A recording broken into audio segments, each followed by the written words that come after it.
Marcus Williams had been driving for nearly 6 hours straight. The autumn sun was beginning to set behind the dense Virginia woods as he made his way down the quiet highway. He was exhausted but determined to reach his daughter's college before nightfall. Sarah was starting her first year at university, and he had promised to help her move into her dorm room that weekend. Marcus was a man who kept his promises. In his line of work, trust and integrity meant everything. For the past 20 years, he had built a reputation as someone who did things by the book. His colleagues respected him. His superiors valued his judgment. And now, at 52 years old, he held one of the most important positions in federal law enforcement. But on that quiet Virginia highway, none of that seemed to matter. The flashing red and blue lights appeared in his rearview mirror without warning. Marcus glanced at his speedometer. He was driving exactly at the speed limit, as he always did. He checked his mirrors and signaled before pulling over to the shoulder of the road. His heart rate increased slightly, not from guilt, but from the unfortunate awareness that came with being a black man in America. Regardless of his position or achievements, 2 officers emerged from the patrol car. The older one was a thick-built man in his late 40s with a weathered face and cold gray eyes. His name tag read Sergeant Dawson. The younger officer, probably in his mid-20s, followed behind with his hand resting casually on his belt. His name tag said Officer Mitchell. Marcus rolled down his window and placed both hands on the steering wheel where they could be clearly seen. He had trained countless agents on proper procedures during traffic stops, but now he found himself on the other side of that interaction. License and registration, Sergeant Dawson said without greeting. His tone was sharp and unfriendly. Of course, officer, Marcus replied calmly. My license is in my wallet in my jacket pocket, and my registration is in the glove compartment. I'm going to reach for them now. He moved slowly and deliberately, retrieving both documents and handing them through the window. Dawson snatched them without a word and walked back to his patrol car. Officer Mitchell remained by the window, watching Marcus with an expression that made him uncomfortable. Minutes passed. Marcus sat quietly, wondering what possible violation could have prompted this stop. He replayed the last few miles in his mind. He had not been speeding. His vehicle was properly maintained with all lights functioning. He had signaled every turn and lane change. There was simply no reason for this stop.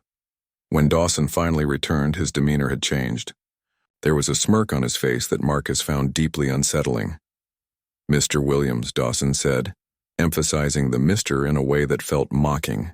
Do you know why I pulled you over? No, officer, I don't, Marcus replied honestly. Your taillight is out, Dawson said flatly. Marcus knew this was not true. He had checked all his lights that morning before leaving Washington.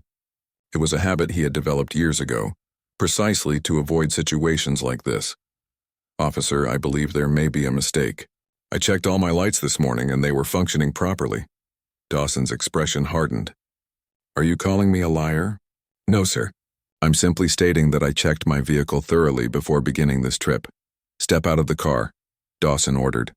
Marcus complied, moving slowly and keeping his hands visible. He was a tall man, over 6 feet, and he could see Mitchell's hand move closer to his weapon as he exited the vehicle. Walk to the back of your car, Dawson commanded. Marcus did as instructed. When they reached the rear of his vehicle, Dawson pointed at the taillight. See, it's out. Marcus looked at the light. It appeared to be functioning perfectly fine. The red plastic cover was intact and there was no visible damage. Officer, that light is working, Marcus said carefully. Dawson suddenly moved closer, invading Marcus's personal space. You got a problem with how I do my job? Not at all. I'm simply trying to understand the situation.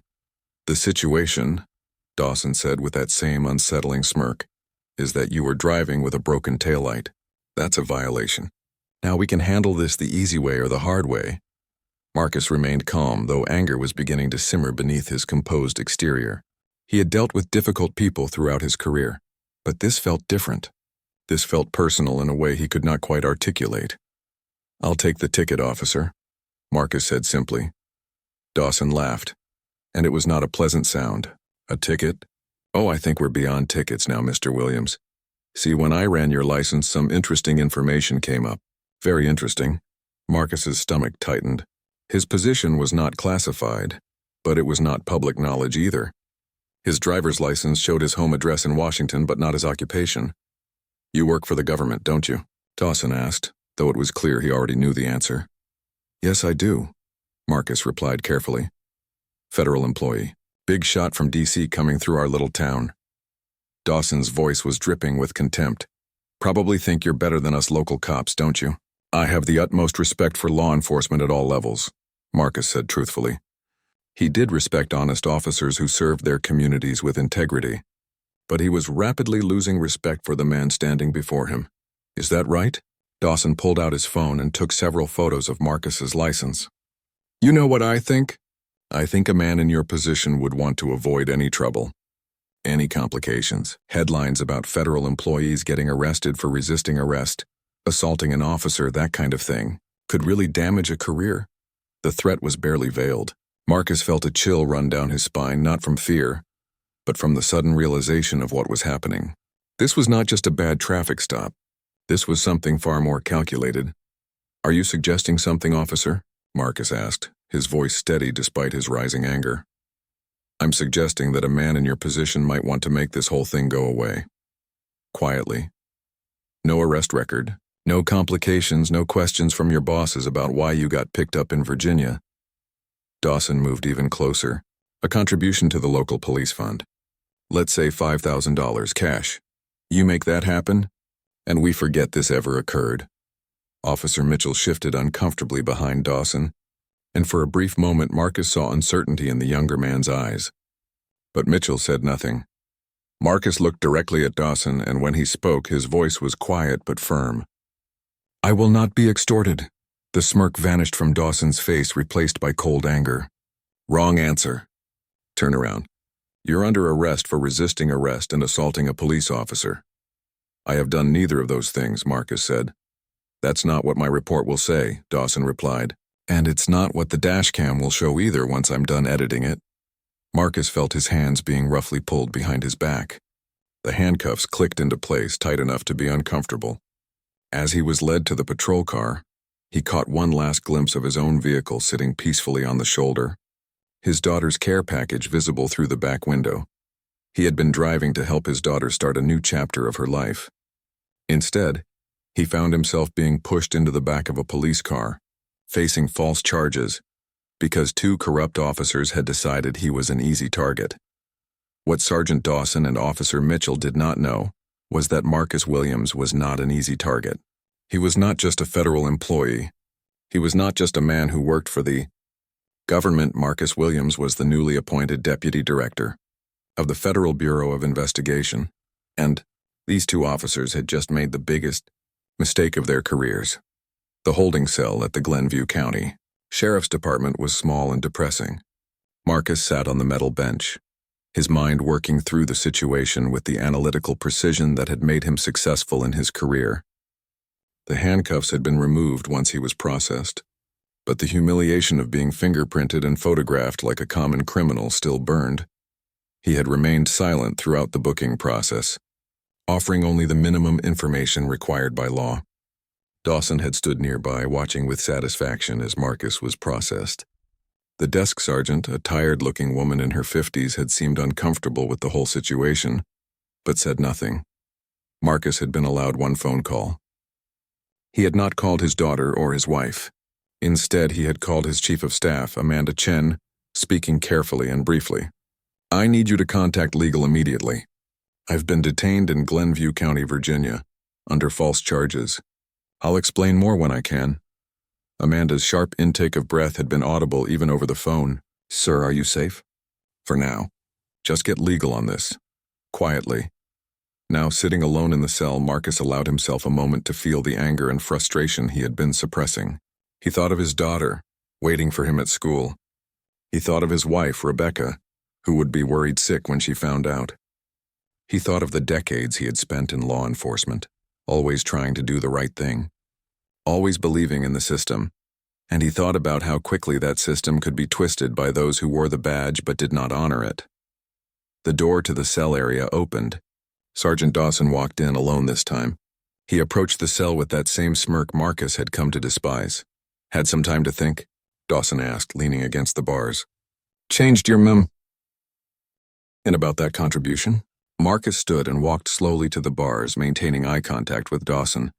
What you're doing is illegal. It's extortion. It's abuse of power, and it ends badly for you no matter what happens to me." Dawson laughed. "You think anyone's going to believe you over me? Over us? You're just another out-of-towner who got mouthy with the wrong cop. I've got a report that says you were hostile, that you took a swing at me. Mitchell will back me up. The dashcam footage will show exactly what I needed to show." "And what do you get out of this?" Marcus asked. $5,000? Is that what your integrity is worth?" "My integrity?" Dawson's voice rose. "You people come through here in your expensive cars thinking you own the world, thinking you're better than us. You don't belong in positions of power. Never did. And someone needs to remind you of that." There it was, the truth beneath the extortion. This was not just about money. This was about hate. This was about a man who resented Marcus not for anything he had done, but for who he was and what he represented. "Officer Mitchell didn't look comfortable with what you were doing," Marcus observed. "Does he know what he's gotten himself into?" Something flickered across Dawson's face. "Uncertainty, perhaps. Mitchell does what he's told. He's a good officer." "A good officer would have stopped you," Marcus replied quietly. "Instead, he's now an accomplice to extortion, false arrest, and a civil rights violation. His career is over before it really began." "Keep talking," Dawson growled. "You're just making things worse for yourself." Marcus stepped back from the bars. "I have nothing more to say to you without my attorney present." Dawson stared at him for a long moment, then turned and left. The cell door closed with a metallic clang that echoed in the small space. 2 hours passed. Marcus spent the time reviewing everything that had happened, mentally documenting every detail: the time of the stop, the exact words spoken, Dawson's body language, Mitchell's reluctance, everything that might be important later. Finally, the door opened again. This time it was the desk sergeant, and she was accompanied by a man in an expensive suit. He was young, probably in his early 30s, with sharp eyes and a confident bearing. "Mr. Williams, I'm Daniel Kraft. I'm an attorney with Morrison and Associates in Richmond. Your office contacted us. I'm here to represent you." The desk sergeant unlocked the cell and Marcus stepped out. They were led to a small interview room where they could speak privately. "Tell me everything," Daniel said once they were alone. Marcus recounted the entire incident in precise detail. Daniel listened without interrupting, taking notes on a tablet. When Marcus finished, the attorney sat back and let out a low whistle. "This is bad," Daniel said. "But not for you. For them, this is catastrophic. They've arrested a senior federal official on fabricated charges, attempted extortion, and violated your civil rights. The department could lose federal funding. Dawson and Mitchell could face federal charges themselves." "They don't know who I am," Marcus said. "Dawson saw that I work for the federal government, but my specific position isn't on my driver's license." Daniel smiled grimly. "They're about to find out. I've already filed a motion for immediate release. The judge has been contacted, and I've notified the FBI's Office of Professional Responsibility. They're sending investigators." "Wait," Marcus said. "I don't want this to become a federal case immediately." "Not yet," Daniel looked surprised. "Sir, with all due respect, you have every right to bring the full weight of your office down on these men." "I know," Marcus replied. "But I want to see how the local system handles this first. I want to see if anyone here does the right thing without being forced to by federal pressure. If the system works the way it's supposed to, even when someone like Dawson tries to corrupt it." Daniel studied him for a moment. "That's principled but risky. They could make the charges stick if the judge is sympathetic to them." "Then we go federal," Marcus said simply. "But I want to give the system a chance to correct itself first." The door opened without warning. A tall man in a sheriff's uniform entered, his face grave. His badge identified him as Sheriff Thomas Brennan. He was probably in his early 60s, with gray hair and the weathered look of someone who had spent decades in law enforcement. "Mr. Williams," the sheriff said, his voice heavy, "I need to speak with you, alone." Daniel stood immediately. "Sheriff, my client has the right to counsel present." "I understand that," Brennan replied, "but I'd appreciate a few minutes. Off the record." Marcus considered this. "It's all right, Daniel. Give us 5 minutes." The attorney looked unhappy but left the room. Sheriff Brennan sat down across from Marcus, and for a long moment he simply looked at him. "I just found out who you are," Brennan said finally. "One of my deputies ran your name through a different database. Deputy Director Marcus Williams, FBI." "Yes," Marcus confirmed. Brennan rubbed his face with both hands. "Dear God, Dawson arrested the deputy director of the FBI on false charges and tried to extort money from him. That's correct, Marcus said calmly. I need you to understand something, Brennan said, leaning forward. I've been sheriff of this county for 18 years. I run a clean department. Or at least I thought I did. What Dawson did. That's not who we are. That's not what we stand for, isn't it? Marcus asked quietly. Because from where I'm sitting, it looks like your department just tried to shake down a motorist based on the color of his skin and the assumption that he'd be too afraid of the consequences to fight back. Brennan flinched as if he had been struck. You're right, and I'm ashamed. I'm going to make this right. How? Marcus asked. By quietly dropping the charges and hoping I don't sue? By telling Dawson to be more careful next time? No, Brennan said firmly. By doing what should be done. Dawson and Mitchell will be suspended immediately, pending a full internal investigation. I'm requesting the state police to conduct an independent review. And I'm personally apologizing to you, though I know that doesn't begin to address what happened. Marcus studied the sheriff's face, looking for signs of insincerity. He found none. Brennan looked genuinely horrified by what had occurred. Sheriff, I appreciate that, but you need to understand the deeper problem here. This wasn't just two bad officers having a bad day. This was calculated. Dawson had done this before. I guarantee it. He was too comfortable with the process. Too confident that the system would protect him. Brennan's expression darkened. You think there are other victims?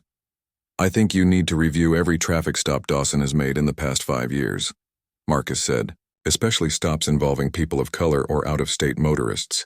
I think you'll find a pattern, the sheriff stood slowly. I'll do that. And Mr. Williams, for what it's worth, you have my word that this will be handled properly. With or without federal intervention. Marcus stood as well.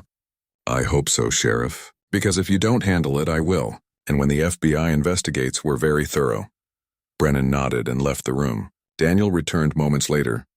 What was that about? The attorney asked.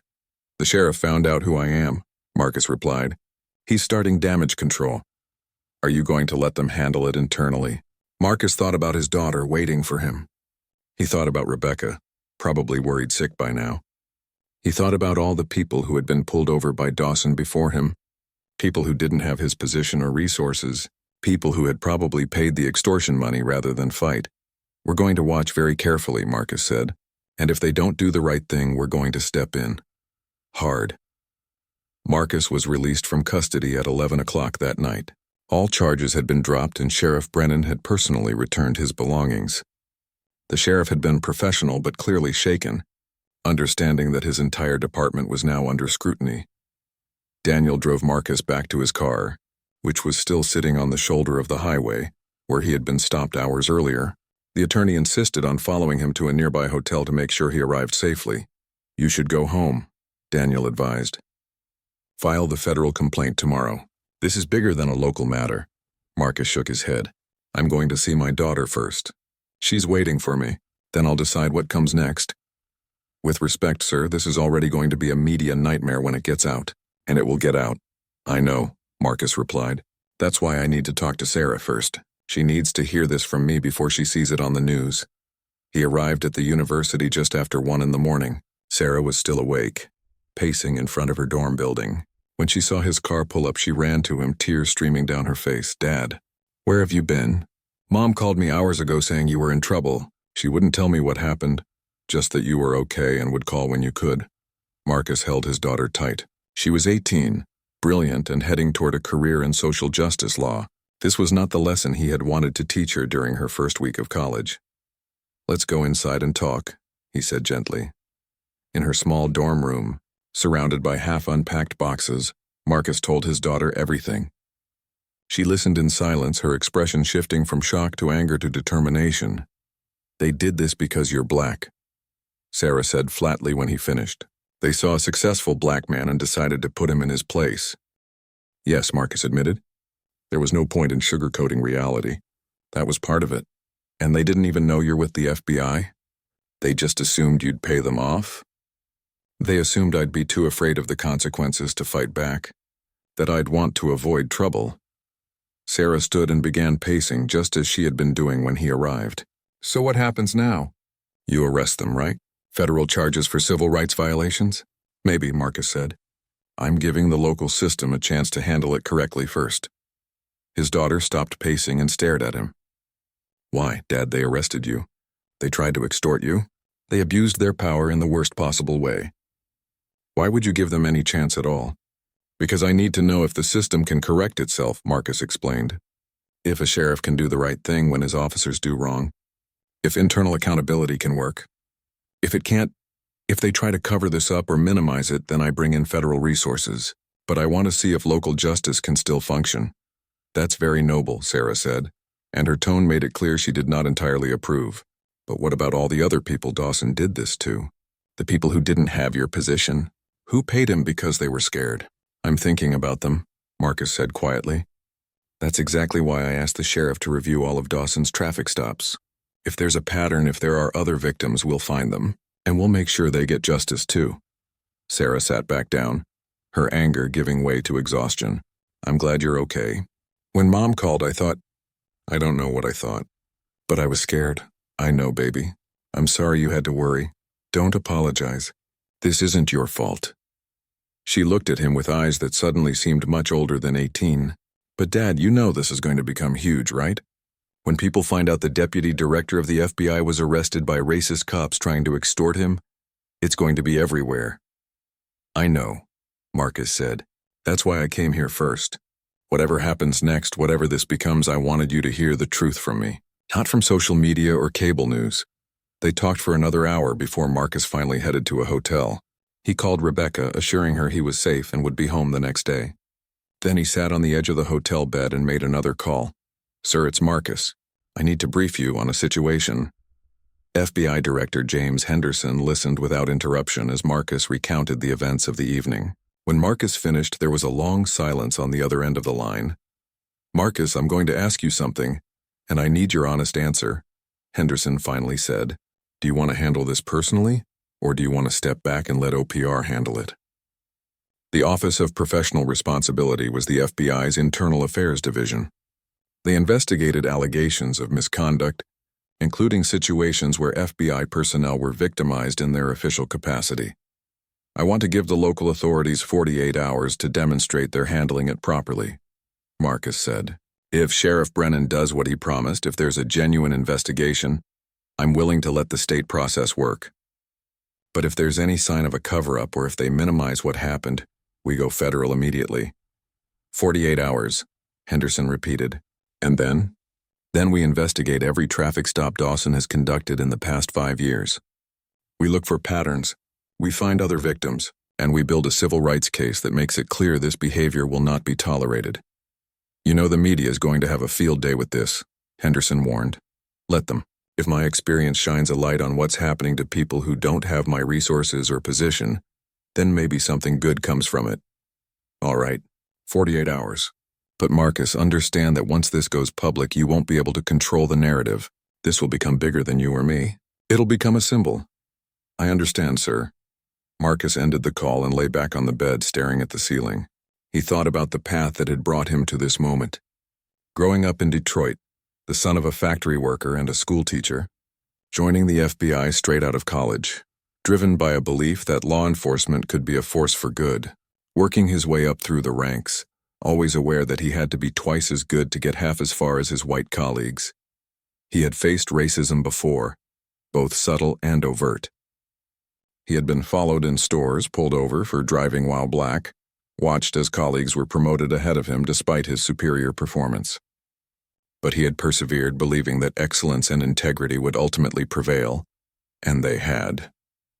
He had risen to become deputy director, one of the highest positions in federal law enforcement. He had the respect of his peers and the trust of his superiors. He had built a life he could be proud of, but none of that had mattered on that Virginia highway. To Sergeant Dawson, he was just another black man to be intimidated and extorted. His achievements, his character, his position had been invisible behind the color of his skin. The next morning, Marcus drove back to Washington. He arrived home to find Rebecca waiting at the door. She hugged him tightly, neither of them speaking for a long moment. I was so worried, she finally said. I know. I'm sorry. Don't be sorry, be angry. Because I am furious. Rebecca stepped back, her eyes blazing. These men need to be held accountable. Fully accountable. They will be, Marcus promised, one way or another. That afternoon, Marcus received a call from Sheriff Brennan. The sheriff's voice was tight with stress. "Mr. Williams, I wanted to update you personally. Sergeant Dawson and Officer Mitchell have been suspended without pay pending investigation. I've assigned 2 senior investigators to review the case, and I've requested the state police to conduct an independent review, as I mentioned yesterday. Have you started reviewing Dawson's previous traffic stops?" Marcus asked. There was a pause. "Yes, and Mr. Williams, you were right. We've found irregularities in at least 20 stops over the past 3 years. Similar patterns: out-of-state motorists, people of color, stops for minor or questionable violations, several complaints that were dismissed or filed incorrectly." Marcus felt his anger surge again, but he kept his voice level. 20 that you've found so far. There are probably more." "I believe you're correct," Brennan admitted. "We're expanding the review, and Mr. Williams, I want you to know that I'm bringing in the Justice Department's Civil Rights Division. This is beyond what my department can handle internally." "That's the right call, Sheriff. I also need to inform you that news of your arrest has started to leak. I got a call from a reporter an hour ago asking about a traffic stop involving a federal official. I declined to comment, but it's only a matter of time before this becomes public." "I understand. Thank you for the update, Sheriff." Marcus hung up and looked at Rebecca. "It's happening. The story's getting out." "Good," she said firmly. "People need to know what these officers did. Not just to you, but to who knows how many others. Once this goes public, our lives are going to change," Marcus warned. "We'll be in the spotlight. Sarah will be in the spotlight. Every aspect of this will be analyzed and debated. Then we'll handle it together," Rebecca replied. "Like we always do." That evening, the first news story broke. It was a brief item on a Virginia news website. FBI official arrested in Glenview County. Charges dropped. The article was short on details but raised questions about why a federal official had been arrested and why the charges had been so quickly dismissed. By the next morning, the story had exploded. National news outlets had picked it up. Details had emerged about Marcus's position as deputy director of the FBI. Speculation was rampant about what had happened and why. Marcus's phone rang constantly.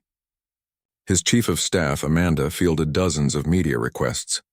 The FBI's Public Affairs Office prepared a statement. And on social media, the story was trending under multiple hashtags. Through it all, Marcus remained quiet, waiting. He had given Sheriff Brennan 48 hours to demonstrate that local accountability could work. That time was not yet up, but in police stations and sheriff's departments across the country, officers were watching the story unfold. Some with concern, some with satisfaction that misconduct was being exposed, and some, like Sergeant Dawson, with growing fear about what would happen next. The morning news shows were relentless. Marcus sat in his home office, watching one after another dissect the story of his arrest. The coverage was intense and, in many cases, deeply personal. This morning we're discussing the shocking arrest of FBI Deputy Director Marcus Williams by 2 Virginia police officers, one anchor announced. Williams, one of the highest-ranking black officials in federal law enforcement, was stopped for an alleged broken taillight and later arrested on charges that were quickly dropped. Sources say the officers attempted to extort money from Williams before arresting him. The show cut to a panel of experts. A former police chief, a civil rights attorney, and a journalist all weighed in with their perspectives. The consensus was clear. What had happened to Marcus was outrageous and likely represented a pattern of abuse. Marcus's phone buzzed. It was a text from Amanda. "Sir, we're getting calls from Congress. Several members want to hold hearings. Do you want me to coordinate a response?" He typed back, "Not yet. Let's see how the local investigation proceeds first." But even as he sent the message, Marcus knew that the 48 hours he had given Sheriff Brennan were almost up, and the pressure was building for federal action. Rebecca came into the office carrying coffee. Sarah called. "She's okay, but students are recognizing her on campus. Some are supportive, but others are asking intrusive questions." Marcus felt a pang of guilt. This was exactly what he had hoped to avoid, at least initially. His daughter should be focused on starting college, not dealing with media attention about her father's arrest. "I'll call her," he said. Before he could pick up the phone, it rang. Sheriff Brennan's name appeared on the screen. Mr. Williams, I wanted to update you before I hold a press conference this afternoon, Brennan said. His voice sounded tired but determined. We've now identified 37 traffic stops by Sergeant Dawson that show potential misconduct. That's going back 3 years. We're still reviewing earlier records. 37, Marcus repeated, feeling sick. How many resulted in extortion attempts? We believe at least 15, based on complainant interviews we've conducted. Most of the victims paid. They were afraid of what would happen if they didn't. Some were immigrants worried about their status. Some were black motorists afraid of being arrested. Some were just people who wanted to avoid trouble. And how many complaints were filed against Dawson? 12 over the years. All were either dismissed for lack of evidence or resulted in minor disciplinary action. A written reprimand, a short suspension, nothing that would have raised red flags at the state level. Brennan paused. Mr. Williams, I need to be honest with you. This represents a catastrophic failure of supervision and accountability. On my watch. Sheriff, I appreciate your honesty. What are you doing about it? I'm announcing Dawson's termination this afternoon, along with Mitchell's suspension pending further investigation. I'm requesting a full audit of our department by the state police, and I'm personally apologizing to every victim we can identify and contact. We're also looking into whether criminal charges are appropriate. They are, Marcus said flatly. What Dawson did is criminal extortion under federal law. It's also a violation of civil rights. The Justice Department needs to be involved. I've already contacted them, Brennan replied. They're sending investigators tomorrow. Mr. Williams, I know this doesn't fix what happened to you or to the others, but I'm trying to do the right thing now. Marcus thought for a moment. Sheriff, I need you to understand something. What happens next isn't just about Dawson and Mitchell. It's about whether the system can fix itself when corruption is exposed. Your department failed to catch this pattern for years. The question now is whether you'll be transparent about that failure and take meaningful steps to prevent it from happening again. I understand. And I will be transparent. That's what the press conference is about. After the call ended, Marcus turned to Rebecca. Brennan is holding a press conference this afternoon. He's announcing Dawson's termination and requesting federal involvement. Is that enough? Rebecca asked. It's a start. But the real test will be whether the Justice Department finds other systemic issues in that department, and whether Dawson faces actual criminal charges. At 2 o'clock that afternoon, Sheriff Brennan stood before a crowded room of reporters in the Glenview County Sheriff's Office. Marcus watched the press conference from his home, along with millions of other people across the country. Brennan looked tired and serious as he read from a prepared statement. 3 days ago, Sergeant Jason Dawson and Officer Kyle Mitchell conducted a traffic stop that resulted in the arrest of a motorist. That motorist was FBI Deputy Director Marcus Williams. The arrest was made on false charges. Prior to the arrest, Sergeant Dawson attempted to extort money from Mr. Williams in exchange for not filing charges. The room erupted with questions, but Brennan held up his hand. Please let me finish. Upon learning of this incident, I ordered an immediate investigation. That investigation has revealed a pattern of misconduct by Sergeant Dawson, spanning at least 3 years and involving at least 37 traffic stops. We believe Dawson extorted money from at least 15 motorists, primarily targeting people of color and out-of-state drivers. The reporters were shouting questions now, but Brennan continued reading. Effective immediately, Sergeant Dawson has been terminated. Officer Mitchell has been suspended without pay, pending the outcome of the investigation into his involvement. I have requested the Virginia State Police to conduct a full audit of our department's practices and procedures. I have also requested the United States Department of Justice to investigate potential federal civil rights violations. Brennan looked up from his statement, and for the first time, Marcus saw genuine emotion on the sheriff's face. I want to apologize to Deputy Director Williams and to every other victim of Sergeant Dawson's abuse of power. What happened on my watch was unacceptable. The failures of supervision and accountability that allowed this to continue for years were unacceptable. I take full responsibility for those failures. A reporter shouted a question. Sheriff, are you going to resign? Brennan paused. I have considered that option, but I believe the best way for me to take responsibility is to stay in this position and ensure that real reforms are implemented. If the people of this county decide they want new leadership, that's their right. But I'm not going to walk away from the mess I helped create. Another reporter. What about criminal charges against Dawson? The state prosecutor is reviewing the evidence and will make a determination about state charges. The federal authorities will make their own determination about federal charges. I believe charges are warranted in both jurisdictions. Marcus turned away from the television. Brennan had done what he promised. He had been transparent about the failures and taken responsibility. Whether that would be enough remained to be seen. Within hours, the story had evolved. What had been a shocking incident was now a documented pattern of abuse. Civil rights organizations called for federal investigations. Editorial boards demanded systemic reforms. And victims started coming forward publicly.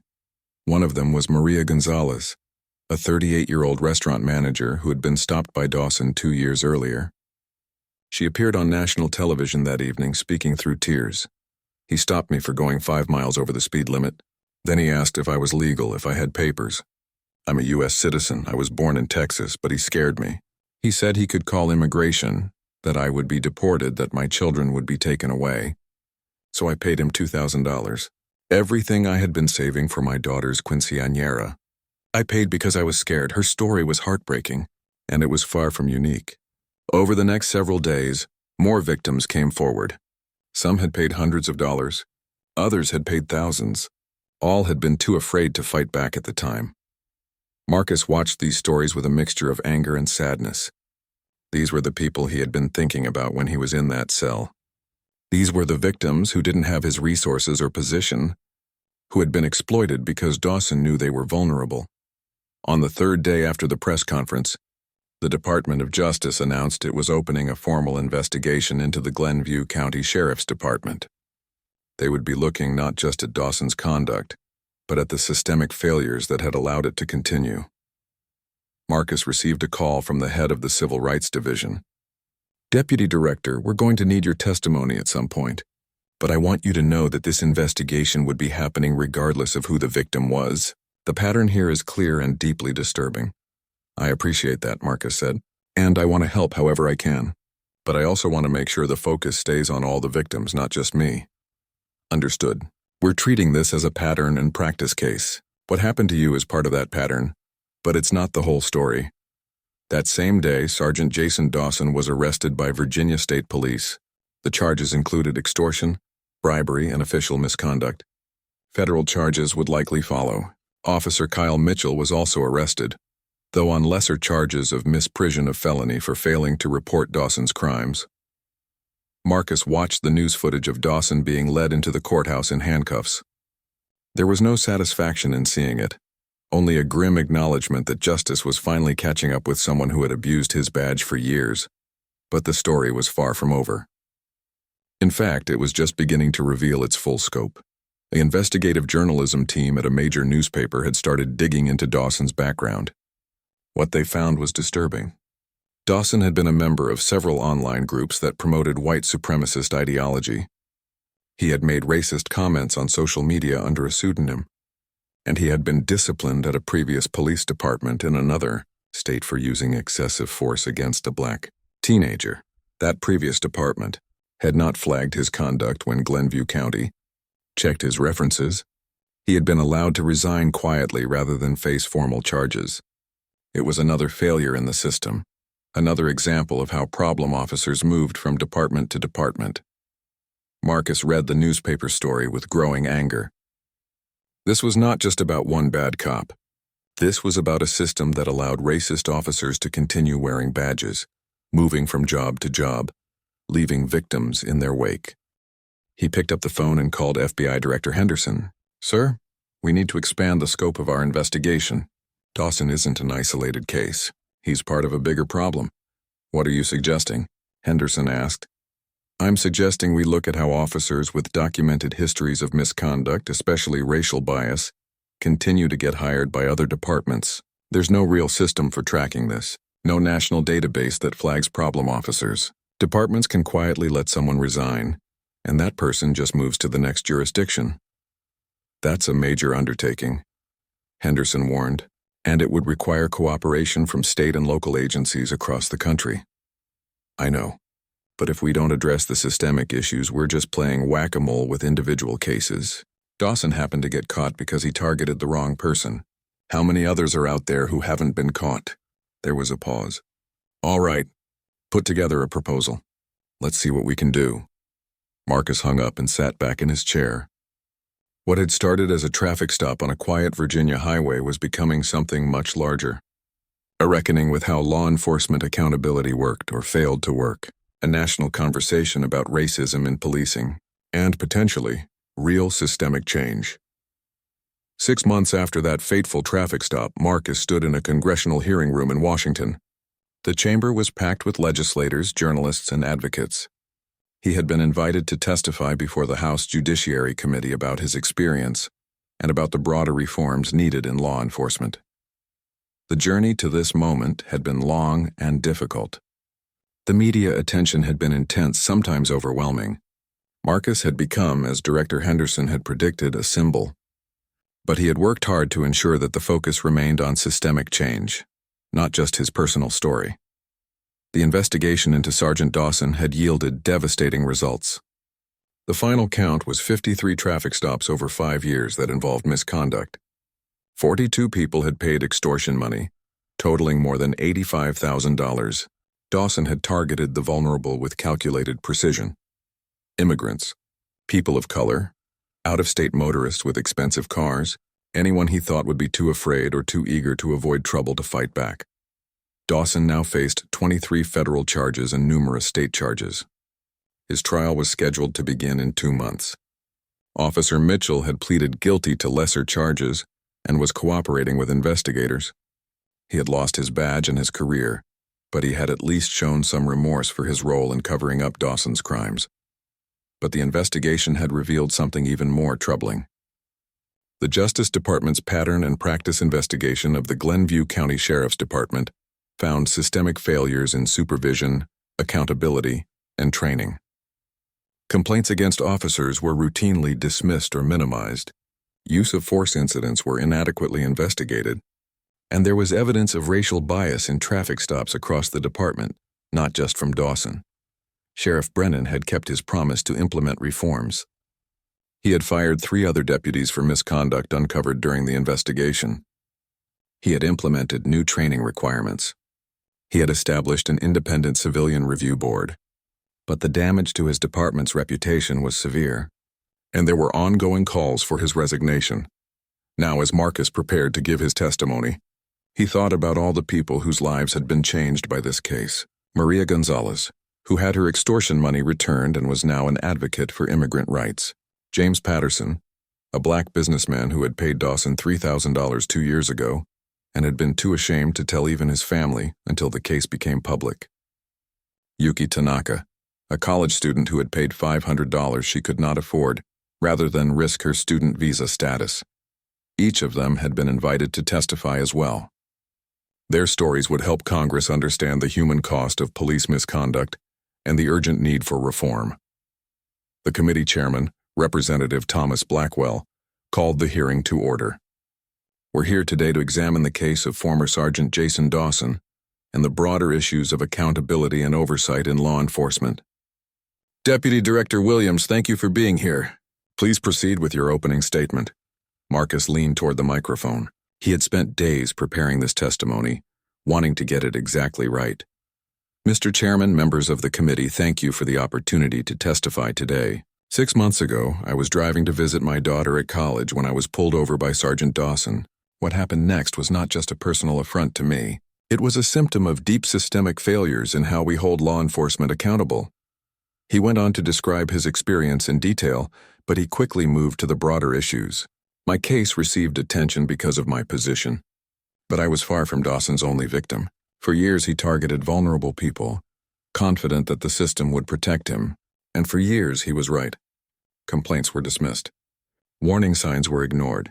He was allowed to continue wearing a badge and carrying a gun, while systematically violating people's civil rights. Marcus paused, looking at the faces of the committee members. Some looked sympathetic. Others looked skeptical. All were paying close attention. The question we must answer is this: how do we prevent the next Jason Dawson? How do we ensure that officers who abuse their power are identified early and removed before they can victimize dozens of people? And how do we restore trust between law enforcement and the communities they serve? He outlined a series of specific recommendations: a national database to track officers with sustained misconduct complaints, so they could not simply move to a new jurisdiction after being forced to resign; mandatory independent investigations of all serious complaints against officers; federal standards for use of force and accountability that departments would need to meet to receive federal funding; and better training on implicit bias and de-escalation. These reforms will not be easy, Marcus acknowledged. They will require cooperation between federal, state, and local authorities. They will require funding and resources, and they will require a genuine commitment to change.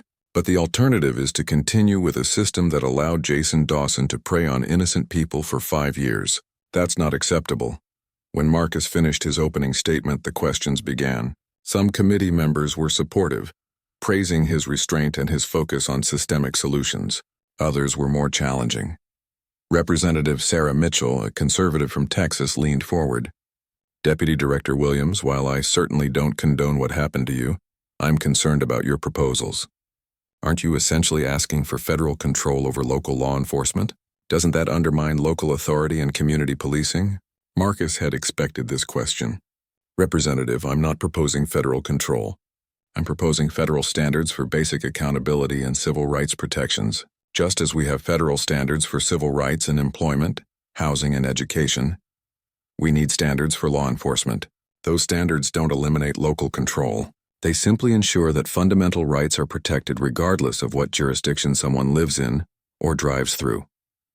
"But who decides what those standards are?" Mitchell pressed. "Don't we risk creating a one-size-fits-all approach that doesn't account for local needs and circumstances?" "That's a fair concern," Marcus replied, "which is why I believe these standards should be developed in partnership with law enforcement organizations, civil rights groups, and local communities. The goal isn't to tell departments how to do every aspect of their job. The goal is to establish baseline protections that prevent the kind of abuse we saw in my case." The questioning continued for nearly 2 hours. Marcus remained calm and focused, drawing on his decades of experience in law enforcement to address concerns and clarify his proposals.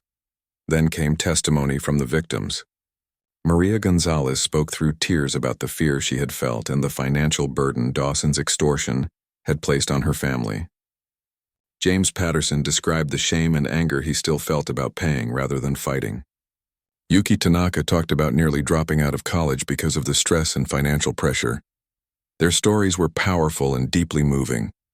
Marcus watched as even the most skeptical committee members seemed affected by the raw emotion and genuine trauma these people had experienced. After the hearing ended, Marcus was surrounded by reporters. He gave brief comments, reiterating his call for reform and expressing hope that Congress would take action. As he left the Capitol building, his phone buzzed. It was a text from Sarah. "Dad, I just watched your testimony. I'm so proud of you. You took something terrible and turned it into a chance to help others." Marcus smiled. His daughter's words meant more to him than any congressional praise, but the day was not over. That evening, Marcus attended a town hall meeting organized by civil rights groups. It was held in a community center in southeast Washington, in a predominantly black neighborhood where trust in law enforcement was particularly low. The room was packed with people who had their own stories of police misconduct, racial profiling, and abuse of power. Marcus listened to their experiences, many of which were far worse than his.